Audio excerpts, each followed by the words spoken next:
Hi, everybody, and welcome to Buzzing About Romance. I am Leah, and on this episode, we are doing a special episode, as you know, I like to do, and it is an author spotlight. And today, I am welcoming author Brynne Asher.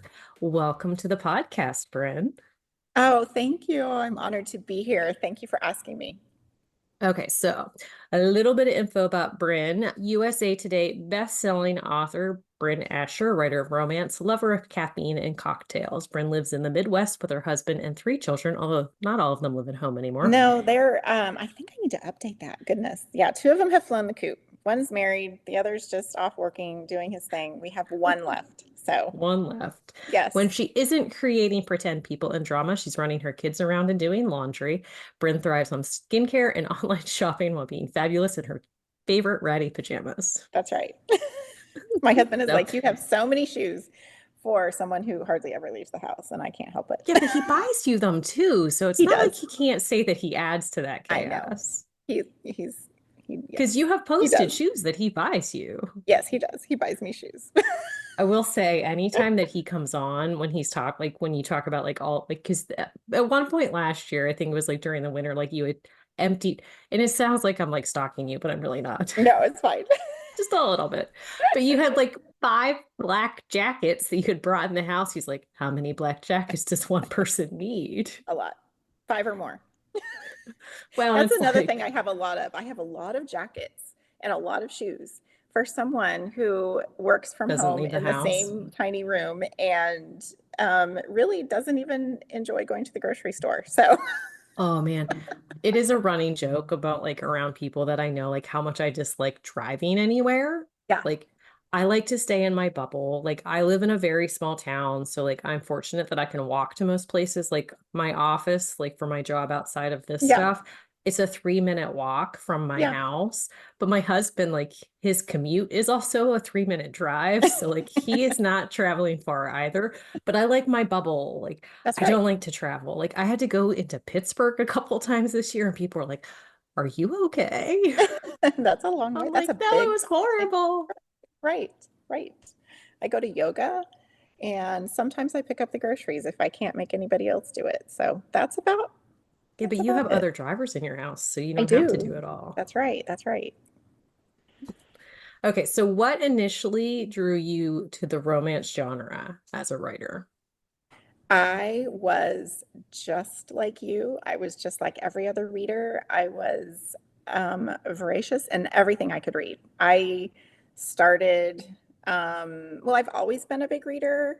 I should Hmm. say I've been a big reader off and on. I feel like when my kids were little, I would go in spurts. Like I would read a series and then I would fall off for a few months and then I would read another series. And it wasn't always romance. Like I really loved Christian lit. I really loved women's literature. I went through a whole phase where I loved reading autobiographies. Hmm. Like I was just like I would just read anything.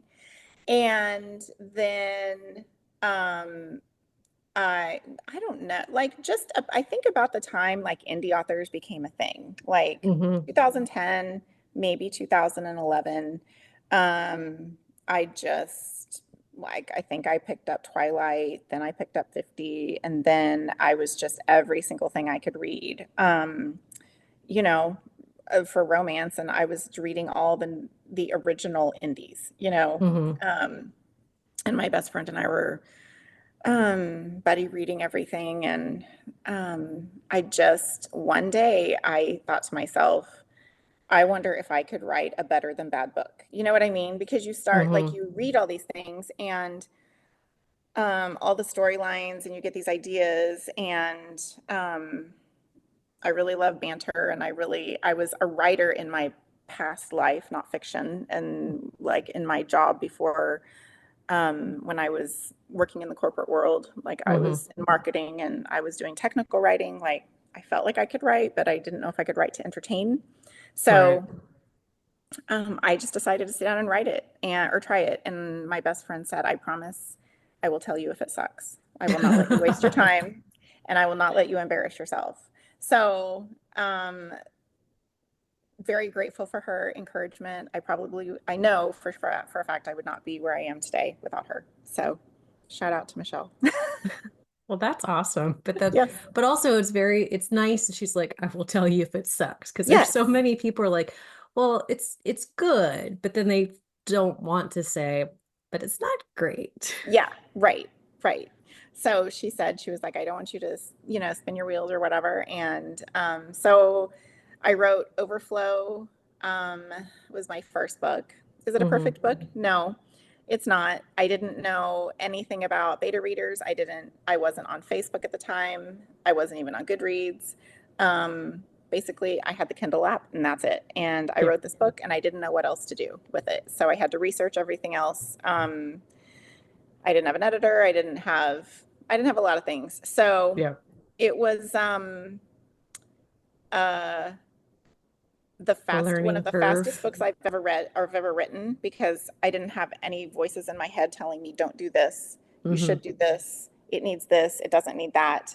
It went through a lot of self-editing processes. I don't know. It was I look back on that and I am so grateful for the person that I was then and that I had the, I don't know, what do I say? That I had the nerve to do it, that Hmm. that I was brave enough to try it. So Yeah. they've gotten better. I think I hit my stride with Ethical Lane and I'm just very proud of where I am now for where I Hmm. was then. And I just, in this whole industry, I do everything I can to just try to be better than myself. So Right. because the comparison game is really hard in this industry.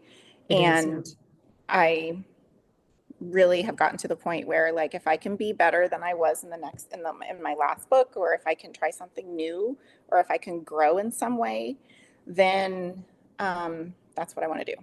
Hmm.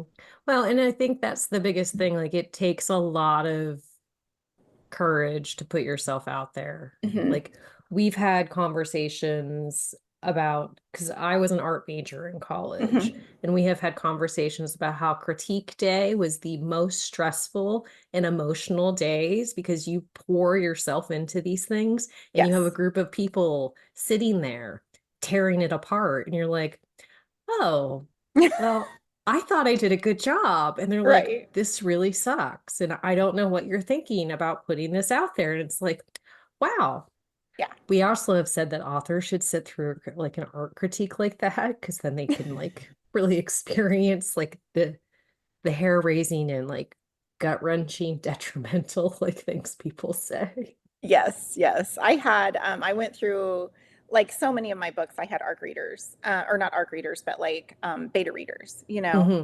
and um, I feel like the best thing an author can do or a new author can do is to find the hardest beta readers you can find Yeah. because a beta reader who's just like, oh my gosh, I love it, is not Yeah. going to do you any good. And Yeah. now I'm kind of to the point where I don't really use beta readers Hmm. as much as I did. And if there's a certain topic or something that I'm worried about, then I will. Um, I've kind of just like not had time for that in my process, but I do have alpha readers that Hmm. read as I go, and that just kind of keeps me motivated in the Yeah. story itself. But um, those beta readers at a certain point in my career, I'm very, very grateful for them. Like, so grateful for them because Hmm. they challenged me and they made me better and they made me think things through differently. Yeah. So, yeah, I'm very grateful for them. And it's hard to be critiqued, it's very hard, It but it's is. good. It makes us better. Yeah. That's the thing. Like it is hard to, because and then you have to think of it like from the outside perspective too. It's like, Hmm. what are they seeing that I'm not? Right, And I right. think that's the biggest thing, is having that open mind, like when you're going into that kind of stuff. But I mean, it's hard, I'm Yes. sure. Yeah. Do you have any rituals or habits that help you stay focused and productive? I know Uh, like this summer, like notwithstanding, because life was chaos for you, Life but was chaos for typically, me. do you have any rituals or things that help you keep focused? This last summer was chaos for me. Our daughter got married, Hmm. and we just had all kinds of different things going. But honestly, summers are hard to write for me anyway because the whole family is on a different schedule, and It's hard for me to stick to a good schedule. Hmm. Let's see. Number one, caffeine. Caffeine is my friend. Have to be caffeinated because I cannot off very easily, I feel like anymore. Yeah. I do my best very early and in the day. So my alarm goes off at 4:45. Oh my Um, gosh. my coffee's ready the night before. I just press go. I try to get going at 5 a.m. Hmm. Usually I'll hit my stride by 6 a.m. And I think in years past I was stronger at that point in time where I could, be hitting my word count by 8 or 9 a.m. and then kind of walk away from it, which is nice. Now it takes me longer in the day. I've kind of hit a different schedule where I'll get up at that time and work. Um, I've taken up yoga in the past year, so I try to do that Hmm. every day, usually around noon. And I, unless I'm on a hard and fast deadline, I don't write a whole lot later Yeah. than that. But there were times like this summer when my husband was like, "We're going to Colorado," and I parked myself on the sofa, looked out at the mountains, and wrote 30,000 words in a week. So that was Hmm. not ideal. I don't Yeah. enjoy doing that, but I do like getting up early. I don't like it, but it's good for me. I feel like that's when my most prolific. I think the people who enjoy getting up early, like there's something like inherently wrong with I them. agree. I agree. Like it's a discipline thing. Like for me, it's easier for me to get up early than it is for me to sit down and write at any other time of day, which is Hmm. not.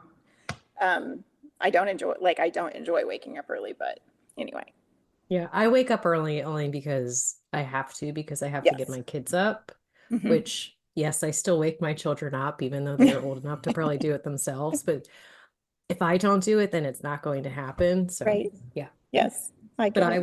I'm a night owl. Like I've always been a night owl. Hmm. My daughter, not so much, but everybody else in my family are night owls. So it's Hmm. like, it's rough in the morning Yes, sometimes. It's I very agree. quiet in our house. Not a lot of talking. I get that. So your characters, this is a thing that's been going around, the third act breakup and the lack Mhm. of third act breakup. What are your feelings on that? Because your characters don't always have the third act breakup, but there's always a third act something. But what are your feelings on it? I usually have third act drama. Hmm. And I was thinking about this before we got on to talk today, and I mean, someone might correct me on this because I didn't think through every single book, but I think I only one of my books has a third act breakup um, that I can think of, and that's Athica Lane. So, No, Overflow has one too. Because after the cabin, when she finds out about oh, but did they break they, up? I mean, it's more of a pause, but there's definite like Yeah, distance. yeah. Um, but he never left her. Like he kind of No, he refused to leave didn't. her. She kind of like steps Right. back. So, Right. So so then, it's like and I one guess that side. happens in gifts too, but like, Yeah, as but far gifts, as it's a like, little bit different, like dynamic of the way that it mhm, happens. So, yeah, but as far as both characters walking away and being hmm, like, that's a breakup, that's yeah, that's true. one of my books. And so, because the reader just loves it when the hero is like consistent and being like, sorry, you can think Hmm. that you can Yeah, think this, but it's not going to happen, and I'll just wait it out. Um, because so to me, that's not a breakup. But yeah, I here's the thing. I feel like the romance industry goes through phases, hmm, it's organic. yeah, And there are readers who come along and they'll be like, I don't like this. And then it catches on. And then everybody wants to know, is there this? Is there that? hmm, And right now, there's not a huge love for third act breakups, yeah, but then it's just like people didn't like there I feel like the same thing happened with cliffhangers. People were like, I'm not going to read a book if there's a cliffhanger. Yet when authors came out with a cliffhanger in a yeah. duet, it sold like hotcakes, Yeah, there was, I mean, so they're still prevalent, but they're definitely like like people petering want to off a little know, you know bit. what I mean? So I don't know, will it change? I have no idea. I Hmm. find it, again, I can only do the best that I can do. Yeah. And I try to do better than I did before. My books all have an element of suspense Yeah. where I feel like my third act drama comes in. I Hmm. like to make everything nice and tidy and happy for my couples and then kind of rip the rug out from under them. And Hmm. that's where my third act drama comes in. And it's not a breakup, but it's Yeah. definitely like, oh, is someone going to die? Is someone going to, that person was Someone kidnapped or gonna that person was hurt or that person's in the hospital? You know what I mean? die. So that's, I think, where it differs a little bit when you can bring in, I like external drama. Yeah. I like drama. If there's drama within my couples, I like it very early in the book, and then I like the external drama to come in and shake everything up. Hmm. So do you personally have a favorite trope that you like to to read? Um, Gosh, I I love to read the I love to read an anti-hero. So it's Hmm. kind of weird that the tropes that I really love to read the most, like I don't write very many of. Right. I really love enemies to lovers. I just eat that up. And I don't Hmm. write a whole lot of that. No. Um, but I really love to read it because I love the drama and I love the tension in it. Hmm. Um, and I love a single dad. So Yeah. and I do write a lot of that. I have to even kind of like check myself sometimes, like, oh, you just wrote a single dad 2 books ago. I think you should wait another book or two. You can't write too many of those. So, um, yeah, that's what I just love the books with a lot of tension in them. Yeah. Like, give To, me all the tension. okay, so but to write though, do you have a favorite trope you like to write? Well, I love to write single dad. It's always one of my favorites. And I feel like adding the kids in is such a great element, a really single Hmm. parent in general, because I really Yeah. do love single moms as well. Um, and I feel like the longer I've written single parent, I kind of like to insert like the naughty kids, or the Yeah. kids that aren't perfect. So Right. that's always fun. Um, and let's see that. I also like to challenge myself with tropes. Like if there's a trope that I have not written, I think about like like my newest release was a Friends to Lovers, and that was my first Friends to Lovers. That's So what I thought. yeah, and I really had to challenge myself to do it in a way that was a little bit different so that there could be enough tension in it because I can't Hmm. write a book without lots of tension. Right. Well, and so I mean, because I've read all of your books multiple times, but like I was going back through and like looking, like just double checking because I'm like, I don't think she's ever done this before. I'm like, Mm-mm. but I thought it worked really well. Thank you. Thank you. And I just really enjoyed that because, Thank and you. it's nice when authors challenge themselves and write something that they haven't done before. And it's like, it's Yeah. interesting to see like the direction it goes and like, Yes. but yeah. But saying that, so let's get into Illicit. So Illicit was released September 3rd, 2024. The tropes are Mhm. age gap, for kind of forbidden, childhood crush, friends to Yes. enemies to lovers, but Yes. only enemies on her side, definitely not on his side. No. But so this is Rocco Monroe in Tegan's book.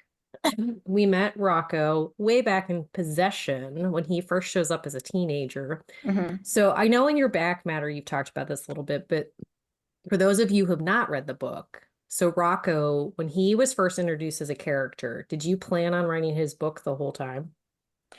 Um, the minute I introduced him, not the minute, a few chapters later, when he and Landon got tight, Hmm. in Possession, I knew that he needed a book. Yeah. And so that was when I am not a huge planner. I'm trying to be, but I'm Okay. not a huge planner. So that was Rocco's character in Possession really drove the series. And for me, because usually I'll write a series and not that much time goes by. Like I've never written a series where 12 years spans from Right. book 1 to book 4. Um, And once Rocco's character came into play, I knew that that had to happen. So that it kind of, but I loved it. It was really nice for me to be able to go through and oh, well, this person had another baby, and this Hmm. person is, they have three kids now, Yeah. and so like I think in every single book, Landon has a baby. So You're right, she maybe not the does. second book. I don't know. I think she did in the third I book, think and wasn't she pregnant at the end of it, maybe? she was pregnant at the, yes, I think she was pregnant in Tapped. And so, anyways, just like I was like, oh, I don't know, let's have her have another baby. Why not? So, um, so yeah, it was, he really drove the series um and I learned a lot writing the series. I learned Hmm. that readers really need someone to cheer for throughout Hmm. and look forward to. And so that was very satisfying to me that that was such a happy accident for Yeah. myself in this series. Yeah. Well, and he's one of those characters, like he's the growth and change, like when you first meet him Mhm. in book one to like his story in book four, like he still has those hang-ups, we'll say, for the lack Mhm. of a better word, Yes. about like things that happened in book one and the way he was raised. And like, but it all Mhm. like kind of comes to a head and a culmination. I thought that was really interesting the way that you did that because you could have not like you could have addressed the past but kind of just left it in the past but you Mhm. didn't like you kind of brought it into the forefront but not so much that it was overwhelming to the Mhm. story, which I thought was really nice. Good. I'm glad because the more like every single book that was released and the more everyone loved Rocco, Hmm. I, my anxiety kept building, needing to do him justice. And Hmm. so, the feedback that I've received for this book has been liberating, and it's been very like a whew, like I can take a Hmm. breath and be like, oh my gosh, I'm glad that went well Yeah. because I was worried. I would do, the readers would be like, I waited all this time and it was okay. But I feel like it's the most love I've had for a character, for one character in a very long time. And I'm just, man, I love my readers. So it's been great. So this, like all of your books, like your Killers series, like I mean they're killers, there's some Yes. CIA tie-ins and all that stuff, but this one's Hmm. all about the DEA. Yes. And so anybody who follows you knows like that was what your husband did. He worked in the DEA. Was like writing a series in that type of world always the goal, or did it was like a happy accident? No, I think I've always wanted to write about a DEA agent. Mm, I'm not sure that I ever planned on writing a series. Um, and he's like, that's a little close to home, right, because he's retired right. from the DEA and law enforcement completely. And so he was like, that's a little close. I don't know. Can we not, can you just like wait until I retire and then we can revisit it? So he Hmm. retired. And I think it was, I think I wrote his character into Scars. I wrote Brax Cruz's Hmm. character in Scars to introduce him. And I knew that I knew when I did that, I was like, well, I'm just going to let this go. When the time comes, I can start his series. Yeah, And um, I really, my goal for this series was to start every book off with a bang. Like, obviously, Possession was the biggest bang with yeah, sort of the Bloody Wedding. And literally. literally, yeah. Um, but I tried to do every single one like that. Hmm. But then again, not have them be copycat and be true to the character to the main characters of the Right. book because I don't think Exposed started off with a bang, but it started off at very it was a shock for my heroine for Goldie. Yeah. Um, but yet I think King is such a strong character, yet he's also a little bit awkward in some ways. Yeah. And that was really like I had to balance all of that. So Hmm.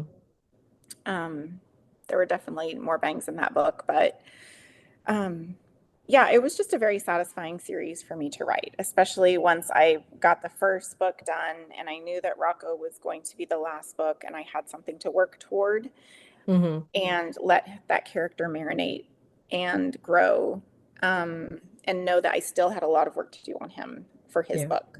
I didn't want it to be just like, oh, he got to his last book and he was fine and everything else. Like he still needed character growth throughout his right. story. Well, and Tegan, who, if you've read the other books, Tim, who is like the head, like the guy's like Supervisor. handler, Yes. supervisor, like it's one of his kids. hmm Was she always going to be Rock's love interest, or did that kind of come about after the fact? That came about in Tapped when I was Hmm. writing the second book.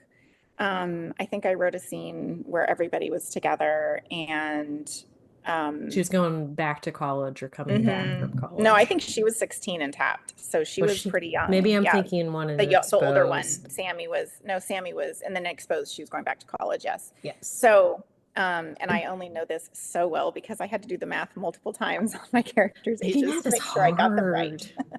It's I don't so have like a hard. character Bible. I've never done that. So I really have to go back and reread and double check and ask a Hmm. few trusted people, am I doing this right? Yeah. Um, so yeah, so I knew in Tapped, I was like, oh, he needs to hook up with, I didn't really know that Tim's family was who he really attached himself to as a Hmm. family Right. until I started planning that book.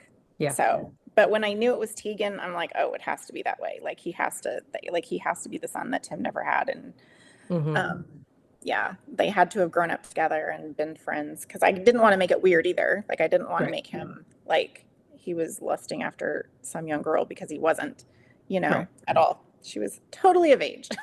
Well, and it's one of those things, the way that you introduce the characters, like you leave it kind of open-ended in the sense where like nobody really knew like what was going on like in hmm the background with Yeah. Brock and like where like you knew where he was because he didn't want to live with Landon, but hmm it's like at the same time like you left it so open-ended you could go any direction that you wanted. And I thought I just really loved that. But the fact that like Tim, but the mom's reaction, like I just love that so much. That she was happy. She was so happy. Yes, she was so happy. And and I think that's one of those things that like really affirmed for Rock, like the way that I mean Tim had his like moments because of course hmm he does, but Yeah. like I think it really affirmed like for him like these are truly people who care about him as a person, not Yes. just like they weren't going through the motions at hmm all. Like he Yeah. felt that, but it was like those reactions, like he really finally understood like this is it. Yeah. And I try to, I know readers feel one way or another about flashbacks. So Yeah. I didn't want to laden the book with flashbacks, but I felt like Hmm. it definitely needed a couple to really, I just needed a couple to really cement the characters Hmm. and why they were where they are in the present moment. Yeah. So I know that there have been some questions, but is Sammy gonna get a book or are you leaving like because you never leave your world. All of your worlds are They're connected. connected, yes. But is Sammy gonna get a book? Right Or now, have you Sammy not has decided yet? well, I have no plans for Sammy right now. Hmm. I will say that I didn't write her character the way I did um, for plans for her. Let me just say Right. that. So right now, no. I have Again, lots of you other left her plans. kind of open-ended. Yeah. So if something ever comes up and I'm like, I really could use like a heroine, like a single mom or whatever, and I kind Hmm. of left it open-ended where she could be completely happy with her family, a bigger family, or she could be happy with her, her daughter, Yeah, and it is what it is. So I'm not sure. we I shall really see like, then. I am being completely 100% honest here. I'm not trying to like, trail readers That's along. fine. I have zero plans for Sammy at the moment. She was a fun character to write Hmm. because I feel like there's a little bit of, and I'm not sure if every author is this way, but there's a little bit of me in every single character I write, probably. Hmm. And um, I was a very irritated pregnant woman. Like I was never comfortable. I was always hungry, and then I was always sick, and then I was always like, I was just, I don't mean to say that and not be grateful for, because I was extremely grateful, but I was also just sick and uncomfortable. Yeah. And I was not one of those people that felt like I glowed like You the did whole not time. love pregnancy. You You loved the know, after, I like, loved the after and yeah, everything. Yes. But like I was real, like some of my pregnancies, I was sick for 6 months. Like it was yeah. just not a lot of fun for me. And so, Hmm. um, that was as grateful as I am for them and healthy pregnancies. But like I feel Yeah. like that was a little bit of like she was just nervous and uncomfortable and Hmm. kind of like done with life. And so she was a Yeah. lot of fun to write. She just Um, was so like sassy. yes, she was very sassy. Like Sammy is one of those people that she gives zero fucks. Like that Right. is how like she like I read her. Like she does not care. She is who she is. And Yeah. if you don't like it, who cares? And it's not, and I don't think pregnancy made her that way. She's just that way. Like she was that Yeah. way as a teenager. So, Well, but as like you read their story and like it's not that she's like a mean, vindictive person. Like no. she's nice. Like she just but it's just so like the four of them, Tim and Annette and the like Sammy and Tegan are just Yeah. they're very close. Like they are a close-knit family, but the parents really encouraged both of the girls to like be themselves and be who Yes. they are. And I just really love that dynamic. And that's one thing with this book too is both sides like yes Rocco like his family is not your typical family like it is found it is Hmm. created but at the same time like both the hero and the heroine have that really great family dynamic and you don't always get that in a book and I think that a lot of times authors sometimes forget that both sides don't have to have or neither side has to have like a bad situation like Yes. it there's growth and like good families do exist and like things come from like good families on both sides. Yes. I felt like when I wrote Tapped and when I Hmm. wrote finally when I wrote Tapped and I feel like when I wrote Exposed, I even said to my husband, I was like, these are people who come from good parents. Like their Hmm. parents aren't horrible. They're not like, I Yes. can't do that every single time. It's depressing, you know? Uh-huh. And then I feel Well, and like it I becomes love all it that. when it's Yeah. So, necessary, but yeah. So, like, I feel like even in Tapped, like Micah's parents were super, like, they might have had tragedy in their lives, but it's yeah. not like they were still loving people. And then, Hmm. you know, Evie's parents were super wealthy and rich, but they were very supportive. And um, King and Goldie, um, same way, even though she had a single mom, like, you know, Yeah.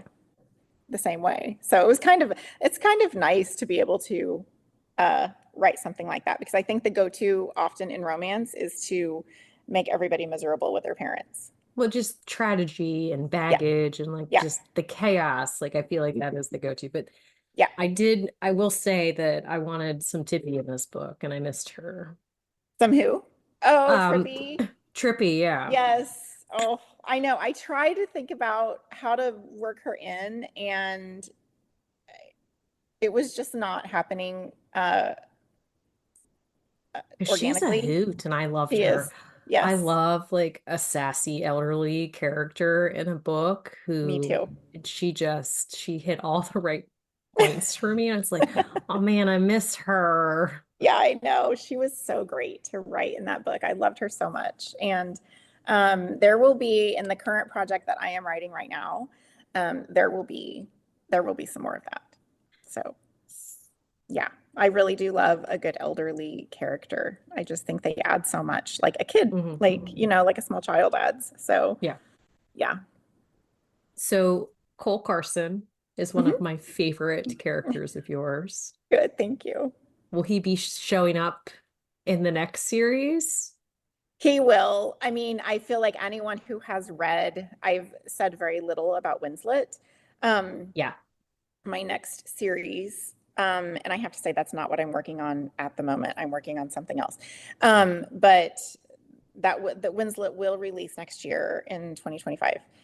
And anyone who has read Illicit through the epilogue will kind of get a Mm-hmm. little snippet. That's not going to be the title of the book. It'll be something different, but that'll be the name of the series.